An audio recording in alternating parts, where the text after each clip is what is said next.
So we are back together again. We're at the second installment for God's Not Dead. We're looking at movie number one. And last week we watched it till about the 30 minute mark. So if you're joining us and you have the video, turn you off in a moment and then go watch it starting at the 30-minute mark to about 103 minutes. And when you get done with that, just hop on back and we'll be here waiting. All right. 103? You mean 60. It's on the DVD, it comes out as hundreds. Oh, Yeah, it shows it as 100 instead. So, all right. So that was a lot. And we started off with the that little quick review about Josh getting started and the news lady finding out she has cancer. You notice in that place what they did was Josh is beginning his journey and turning to God for the answers, and she's beginning her journey and doesn't have anyone to turn to. So they're making these paths as we go. So what did you see? What was a good place for you? Several characters show their true colors, Yeah, yeah, pretty ugly too. and they were not pretty colors. Mm-mm. Um, yeah, the professor was, oh, I mean, like we said last time, it's a little bit stereotyping, but he'd probably get fired if he tried to do that. Some the professor would do that, would Yeah, get fired. well, But he's- he threatened the student. I mean, that was ridiculous. well, he Um, physically assaulted him and verbally threatened him at the same time. yeah, Yeah. that's bad. He's messing around with First Amendment stuff there too. Right. yeah, It could be, you could say, Yep. right. but it is a movie. It's a movie. Well, yeah. Remember, it's really that what we're looking at is they're trying to bring together the a lot of different possibilities into one movie into one time and cover a lot of ground in a really short period. So they're kind of using archetypical people. This person is all that, and this person is all that, and this person is all that. So they're Yeah, really, they There- are. They There's are no, wrong the stereotypes. they're yeah, all main examples. yeah, pretty one-dimensional, really, when you think I about mean, it. I thought his argument was awesome. I did too. And then the one liner that the professor gave, it didn't make any sense. No. I don't know what that meant, and I'm guessing Josh will hopefully refute it.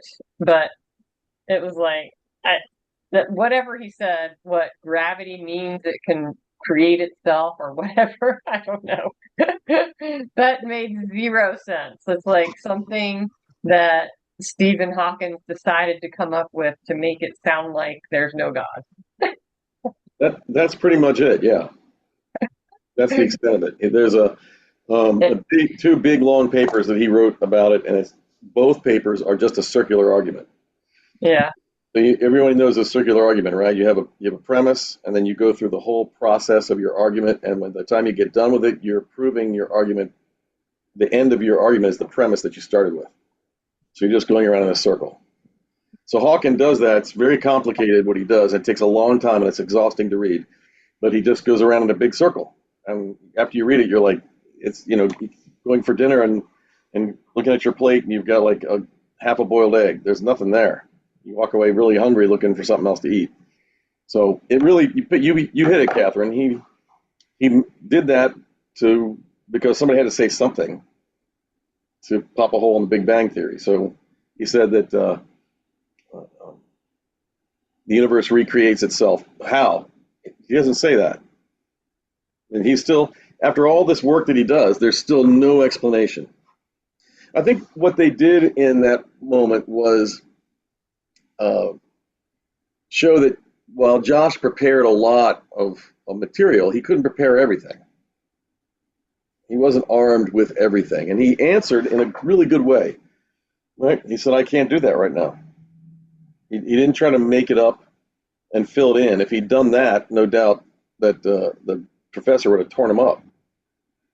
He did anyway, but I think anybody in that class, if they're on the kind of on the bridge on the wall there, are probably feeling pretty icky about the professor Yeah. because Hope yeah, so.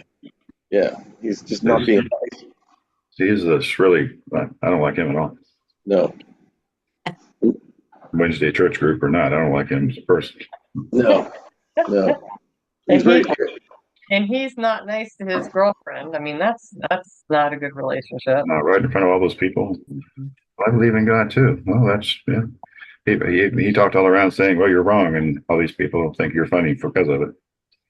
I'm Right in looking front for all of them to have a turnaround. Yeah. Something happened to every one of them, the professor and everybody. Yeah, you notice Something's coming, I believe.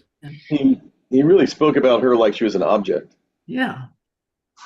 The three rats in this movie are extremely controlling. Very much. I mean, and I was wondering, well, didn't you see some of this? Why are you still with this person? Yeah, the girlfriend and the two. Yeah. Terrible. Josh and that, Mm-hmm. the girl with cancer. And my gosh, You that's hear what I said? I have unreal. cancer. Well, that's your problem. I'm leaving. Well, the girl who had cancer probably never saw it because she was able to meet his needs until that moment, and they were together on their journey to, become rich and famous and, whatever. Yeah. So I can see how she hadn't seen it, but Nina sounds like she's already, having problems and she's questioning. Well, So if you're a believer and you're dating an devout atheist, I don't know how that works. yeah, hard. Well, we don't talk about it. Well, you can't go on forever not talking about it. Yeah, and then It's going to come up. now Josh's girlfriend, I don't know. That's an extreme case too. Yeah. 16-year-old valley girl or something. Is Sounds like somebody, well, and we always say it about society in general today, but it sounds like somebody who was never told no when she was growing up. Yeah. Freshman in college, but she's lived her entire life getting everything she wants. Well, incredibly shallow. Yes. Incredibly. Well, I'm kind of Yes. surprised his parents aren't supportive. I mean, assuming they brought him up in a Christian family household, and they don't want him to risk it. I don't know. That sounds funny to me. And then she said, "Oh, my mother was right about you." His mother was right about her. I wonder if we're going to hear the rest of these stories, or is it just plot points to get us to another place? Some of it will come back. Hmm. Some of it will come back. I think that we're looking at, from different avenues, right? So you have a romantic involvement, you've got a familial involvement, mom and dad. You've got, two romantic involvements, right? You've got Josh and his girlfriend, and the professor and his girlfriend. Three, sorry, and Dean Cain, the horrible, all three of them. And we're looking at people who, between I haven't got the names down yet. Sorry, guys, but the woman who has cancer and the executive guy, cut from the same bolt, sort of thing, where they didn't, she didn't see how nasty he was but it was okay with her. When she was not in need, she didn't have a need. She didn't notice that he was totally not helpful, not compassionate, not caring, not involved, not anything. And when it was good, but when it was bad, he was gone. She just didn't see it, right? Because she doesn't have a self view of herself, of her, saying, what if, what kind of a person is this? If I have a problem, if I get in trouble, if there's a difficulty, what is this person going to do? She never asked that question. She never saw that side. In fact, Dean, the guy, he was right. She said, "Why didn't I see this?" And he said, "You didn't want it. We were having a good time, and you just didn't want to look beyond the good time." So that was right. So very shallow, right? For Josh, it's a big wheel all coming in at once. And what's her name? The girlfriend, professor's girlfriend? Nina. Nina. Okay. Yeah. So Nina's kind of tipping into where Josh is. This is a lot of different perspectives of peer pressure. And what do you do when you're a group, or you're trying to get in a group, or you are um, out of a group, but you don't want to be too far out of a group, and they're all turning against you. You try to do what they're doing. Yeah, you got to cave. That's all there is to it. I mean, you You have can't. to cater to, Yeah. Which is what Josh's girlfriend wanted him to do, but Yep. he said, nope, Yeah, I gotta do this. I love the exchange that they had in the beginning, where she said, "Everything you do is about us." And she didn't. Well, she wasn't kidding. She was saying everything that you do is about us. That's all your life is about. Uh, and this is not contributing to our future. And then she gave him the false dichotomy. It's me or Radisson, the professor. And then he added that the correct dichotomy, or God. But she doesn't want to hear that. So that's always the formula in faith. That's always the formula. And in the peer pressure, or with those who would want to second guess your faith or tear down your faith, they're always going to give you a false dichotomy. They're always going to give you a false argument. And the false argument that she is saying is that the reality of her life with him is more important than the reality of God's life. It's the same false argument that the professor gave, and is continuing to give. That God is irrelevant to the needs of the individual in the moment, and that is to be in my class. So he is making God relative in the same way that she is, but she's a Christian, right? Yeah. But wait, so is his mom and dad, as Catherine was saying, right? Yeah. Somebody that's so fervently and so violently, belligerently atheist, something had to have happened in his past, maybe, to make him that way. Yeah. Yeah. Something similar to, let me think. There was something else, I can't think of it, where somebody had an experience that, the rock singer, Maynard Keenan of the band Tool, was his mother would pray to God for her affliction or whatever she had, and it didn't work, and she passed away, and he blames that. I don't think it's an atheist, but he's like a, whatever you call it. And he says, you're a false prophet, you're a false God, or he sings about it in some of his songs. Yeah. But he blames that for why his mother died. Yeah. Very sad. Maybe that's what's something, I don't know. Yep. Yeah, very sad. And the church, and a lot of times, the church does not help with that, because the problem is that there's a question if we've done this, we've talked about this before. Why do bad things happen to good people? If there's no answer to that, then it must be that either there's no God, or God's a bad thing, and we've made God good. So it's people. I know this type of person you're talking about, Alan. I've talked to a lot of them, and what I find out is that they really haven't worked through their grief. They're stuck, and interestingly enough, they won't pursue it any further. And when I mean pursue it, they won't look into their faith. They won't look into God to try to understand what it is, because they begin to live it so much in their grief that if they know inside that if they go to find out more, and they find out more, and it satisfies them, it pops their bubble, then they have to let their grief go, or they have to change the way that they're living with their grief. And if they do that, then who are they? They have nothing at that point, because that's all they were. Right. No. That's how we define our lives. Radisson's the same way, right? That's terrible. He's whatever he is like you said, has defined him. Mm-hmm. And if you think about it, sorry. No, go ahead.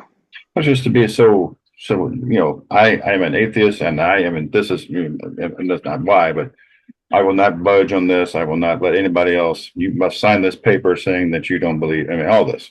Right. It's I don't know. Yep. I don't think I know any atheists personally. Very controlling. Mm-hmm. Well, I don't know any atheists personally, but I wouldn't think they'd be like that. Yeah. Well, I know one who's adamant about, if you say anything to him, he will attack you. Wow. Yes. And I wonder a lot of the time why he cares so much that I'm a Christian. Why does he care? Right. Yeah. let him be an atheist. All right. Yeah. But he just really filled with a lot of hate for people who do believe in God Yeah. I, and I think Christ. I think a lot of atheists, the atheists that I've talked to over the years, a lot of atheists are not. They're just exactly what Alan is saying. They're not atheists. They're Christians who have been wounded, and they're Hmm? in their wounding, they are angry at God. So they're angry at God. So they've turned their back on God. And when you bring up God, they get immediately angry again. And they don't say, I'm angry at God. They just call you an idiot and tell you you're stupid for believing, because inside of them, they've got this turmoil where they do believe, they want to believe, but they can't believe because they're stuck in that loop. So they can't, since they won't get out of the loop, they take it out on you. I mean, it's anytime you see, there's a wonderful, whenever if you ever get in an argument with anybody, your family members, it's, co-worker, whoever it is, and you start talking about something and they blow up, you're not talking about the same thing. If their response to what you're talking about is way bigger than the thing you're talking about or the way you've come into it, they've got some baggage they're bringing with them, and there's something else going on. And whatever's back here is fueling that attack. So you say, why does he care so much that I'm a Christian? Because it's a thorn, in his back. It's a burr under his saddle. He's going through his own thing and doesn't want you to be that, because with you that and you believing, it's convicting him. And he's not strong enough where he is right now or able to move past whatever it is that has hurt him, where he can heal.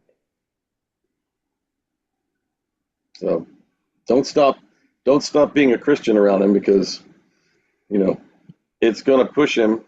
And people that are like that, you want to keep, you don't want to not hold that up if that's what you are. Like don't think of not like you're going to say something that you would say as a Christian person in the moment, but you don't say it because he's there. No, just go ahead and say it. The more you prick him, the better, because you're not attacking him, you're just saying something. But every time that happens, he's got to deal with what he's got to deal with. And in fact, again, my experience is that you have to get that to the surface. He's got to get it to the surface, or he's going to be stuck with it forever. Yeah. Well, he's got a pair of scissors in his hand, so I don't know. Oh, what does that mean? He's the guy that cuts my hair Oh, Oh, wow. for Okay, well, 41 years. Oh, wow. I would leave that up to you then.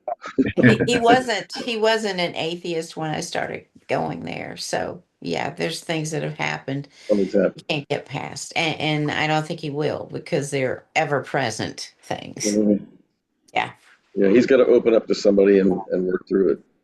But yeah, I know another atheist, and I went to school with her, and she doesn't try to force this, but he just really I don't question him anymore, because I went through that, and I just don't like the anger. Yeah, But it's exactly what you said. yeah. Sad, very sad. I Hmm. have, I have two good friends that are atheists, and they'll discuss it and they'll listen. And I mean, they don't know that they have the right answer. Like they're not as my cat is chewing cord. Sorry. Um, they're not as.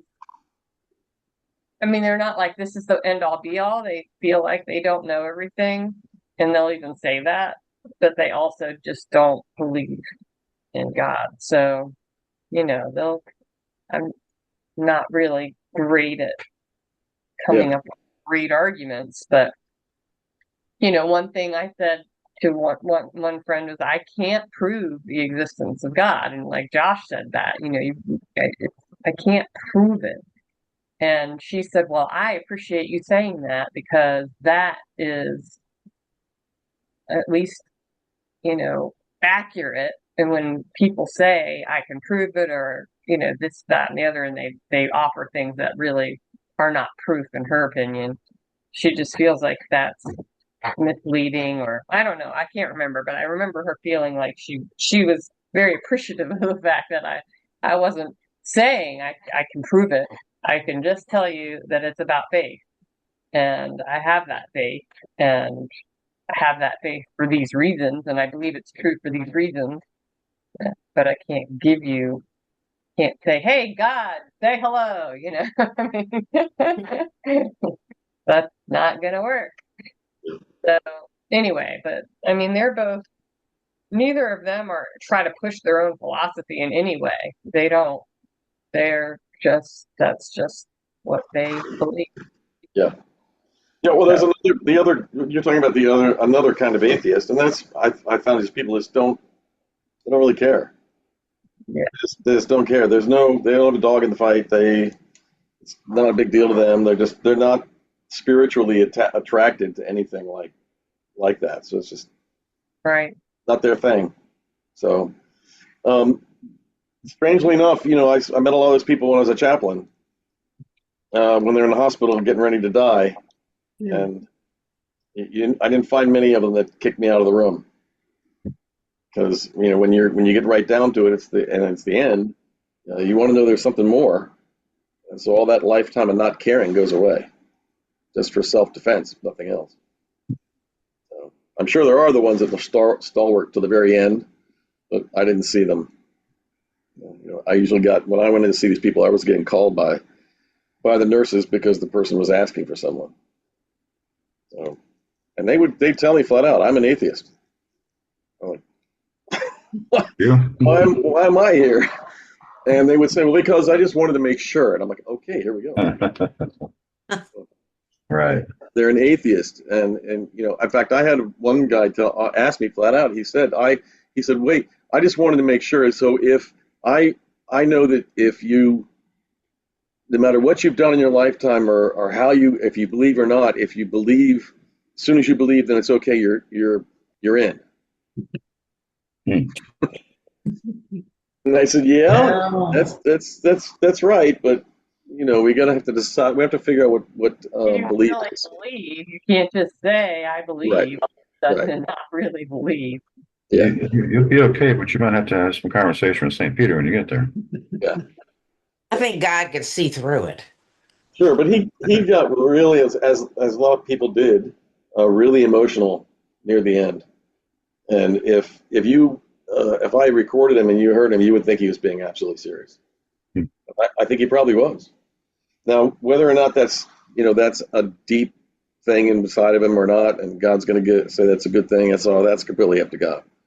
That's above my pay grade.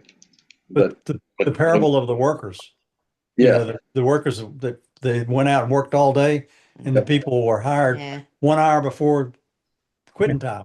Yep. They got the same pay. Yep, exactly. Not a savory thing. A lot of people don't like that, but that's exactly right. Doesn't matter when you come, just so you come. Yeah. I know we're getting behind it here, so let me jump on just a few others. There are no coincidences, correct? No coincidences. Well, I was thinking of the pastor. Yeah. Yeah. I was going to ask, what about Pastor Dave? He's not good with cars. No, he's a little annoying. I think Dave has got a little bit of burnout going on. Yeah, I mean, especially with that young girl, he was definitely not caring about her too much. That was horrible. It was a little hard for her to listen to her, but he still needed to do a little better. Yeah, he was all distracted. He wasn't listening to her at all. He didn't really care. He was distracted by the car guy. Yeah. So it just shows that for whatever, he's another character. So what is he doing? Something's going on with him where he is now more into himself and what's happening to him than he is to other people, which is counter what he's supposed to be doing. And that poor girl. I mean, she had. I loved her adaptation about the scriptures. Becoming a cheerleader was really good. Very clever. I was going to ask, was there any truth to that? But I think I already knew. Yeah, no, I think Pastor Dave should have caught up on that one. I would have really had a lot of fun. But that was saying a lot about the past, about what where he is in the moment, as much as it talked about her. And how about the boy and the Muslim girl? Mhm. Yeah. We can already tell that her dad, I guess that's her father, wants her to be a Muslim or hijab, do all those things, and she doesn't want to do it. Yep. So listening to Franklin Graham sounds like she wants to either convert or we're just become a full Christian. I don't know what her background is, but Well, she's obviously found Christ along the way somewhere. somewhere. To be And I listening think to a podcast. the young brother suspected her, I think, maybe, Yeah. Yeah. to go in. It seems like it, yeah. When you saw him, the young boy, what did you think of when you first saw him when he did what he started doing what he was doing? You need a haircut, first of all. I mean, anyway, it seemed like he was up to something.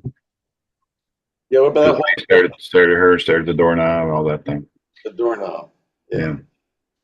Like, do I go in there? She's up to something. What am I doing? What do I do? I think I don't. This is just me, but I think they are tilting. They're giving an example of a very subtle spiritual manipulation of the boy. I mean, he didn't have any reason at all to go in there and do what he did. He was playing his game. He was happy, and then all of a sudden, he's looking over there, and I got to go do it. What made him do that? Why would he do that? And then why would he grab her iPod? What was the point of that?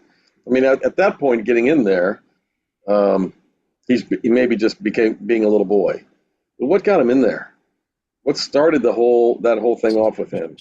You think his parents told him to do something like that? No, Keep an eye on her? I think they might be trying to show that evil, Satan, works very I'll say subtly. maybe God or maybe Satan spoke to the boy. Yeah. Said, So, go check it out. so Satan nudging people to do things very subtle. We like to make horror movies about Satan, popping out of the dark and red eyes and all this stuff, and screaming people and all of this stuff. But that's completely wrong. Remember, now Satan is Lucifer. Lucifer is an archangel. He didn't lose his archangelness. He's just beautiful. He's wonderful. Doesn't have to look like an evil, horn guy with a tail. That's all a bunch of hooey. So the way of Satan is not hitting you in the head. The way of Satan is, very gently leading you along, very, very, very soft, very lovingly, just moving you along that way. As And we learned the screw tape letters. yeah, and the defense against that, now he can't. The boy has very little defense against it because he hasn't got he's not turning to his faith to stop, and he's too young to understand. But if we move that forward to us, if we look at the kid and say, okay, I can see that would be an example of Satan's very gentle manipulation of a child. How does that happen to me? Do I give credit to those moments at all? Do I even think about it? And it could be something as simple as you're supposed to do something, help somebody, whatever it might be. And right in that moment where you're supposed to go or you're supposed to do, something comes up or you have an idea and you just don't do it. That just doesn't get done. You don't call them, you don't help them, whatever it might be. And later on, you catch yourself saying, I should have gone. I should have done that. Why didn't I go? Well, why didn't you go? What, you have to go back and trace and say, what happened in that moment? That was just one little thing, like one little straw, the camel's back. Just one little thing that made you do it. And it wasn't this giant, earth-shattering, violent thing. It was one little thing. So do we, as people of faith, do we ever think about that as an influence of an evil presence of Satan?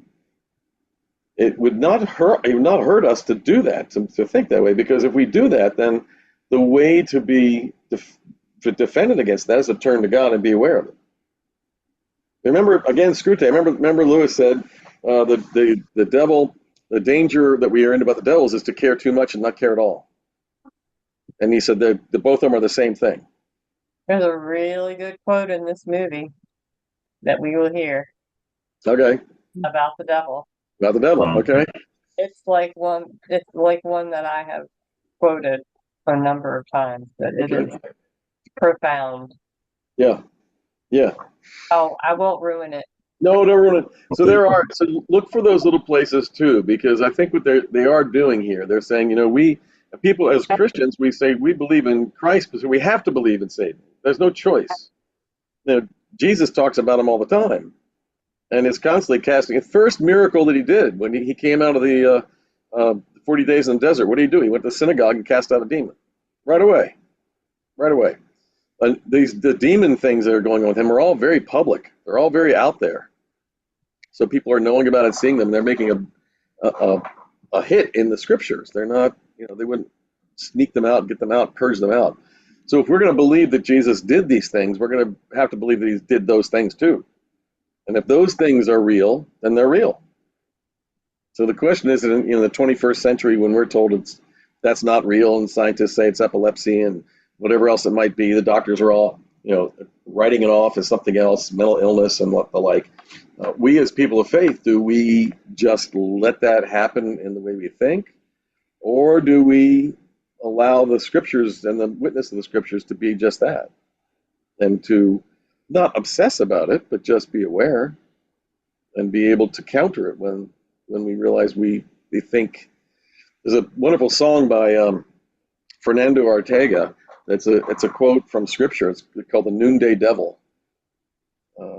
The noonday devil is exactly this. It's the devil that takes us at the height of the day when we'd rather just be taking a nap, and sneaks into whatever we're doing to distract us to do something that we shouldn't be, or that getting away from the thing we should be. And it's that affliction has been, that's been named by mystics for 2,000 years. They just the noonday devil. It's the satanic distraction to move us to do something that we shouldn't do. It's very subtle. It's nothing violent. Okay, enough of that. So she's on a trek with Corinthians. That was very cool. What was that movie that we watched with the guy, The Possession? Oh, Nefarious. Nefarious, yeah. Nefarious, yeah. Yeah. It's about time I'm going to watch that one again. I think that's about time to come around again. Well, they need a second one. Yeah, you know? they do. Yeah, because they left it hanging. And they could make a second easily. It sure was disturbing. Yeah. I think if we're getting close to closing down the maybe leave us with one of the best image to leave us with is that in the face of all this stuff happening for Josh, right? All this pressure, all this, real, life-shattering stuff like that whole thing, I will make it my business to make sure you never, blah, blah, blah. His answer was extremely practical. It was as practical as anything could be. There's no esoteric, spiritual, business going on. It's very practical. And he said exactly this: Jesus is my friend, period. Very practical. I have a relationship with this person, and that's what it is. So very at the grassroots. We don't have to be mystics to have this strong faith. It's just realizing the reality of Christ and Christ's presence with us, and just relying upon that. Jesus is my friend. There you go. That'll carry us a long way. All right, we good? Yeah. Yep. All right. We will convene again next week, and I'll get my numbers right. I did get my numbers right. Look, I'll show you, and I'll sign off on the recording. So, guys, who's watching us, join us next week. Come back. Don't leave us. Come and see us again.